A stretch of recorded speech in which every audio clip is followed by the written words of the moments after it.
I've got a particle here moving in a straight line, and I've got the velocity. And after t seconds, the particle is 3 meters from the starting point. So what I want to do is get the displacement. So I've got velocity, and with kinetics, you would start off with displacement. So that would be S, being a function of time. And then you actually differentiate that to get velocity, and you differentiate it twice to get acceleration. So as I've got velocity, I want to integrate to come back up to give displacement. So very quickly, I'm going to take 8t minus 8 and integrate it with respect to t. And that gives me 8t, add 1 to the power of t, and divide by the new power, and add 1 to the power of t here.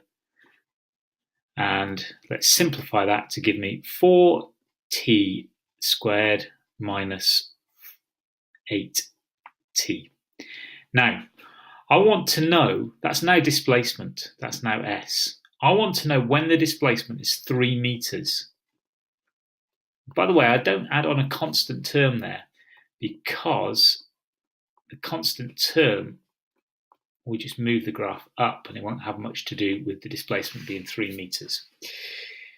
So that's the equation I want to solve, and it kind of looks quite straightforward, but I've actually forgotten about something here which is key to this equation. So I'm just going to actually go ahead and show you what I've got on the calculator, because this is a calculator question. And I've typed that into my calculator and I'm going to draw it. And now I'm also, so I set the window up from -1 to 4. I've got my curve 4x squared minus 8x. You can see all that there. And now I'm going to make it equal to 3. I've got a value there, but that's outside the domain because I'm only going from 0 to 3, and I've got a value there. So let's just g-solve that and intersect. That's not the one I want. So I want that one there, 2.32. So you can have one where t is 2.32.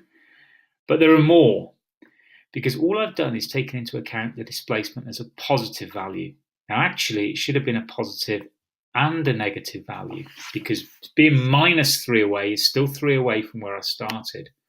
So let's come back into my calculator and let's have a look at the minus values here, and there's 2 of them. So let's change that from 3 to -3. And here are my next 2 values, g-solve, intersect, 1/2 and 1.5.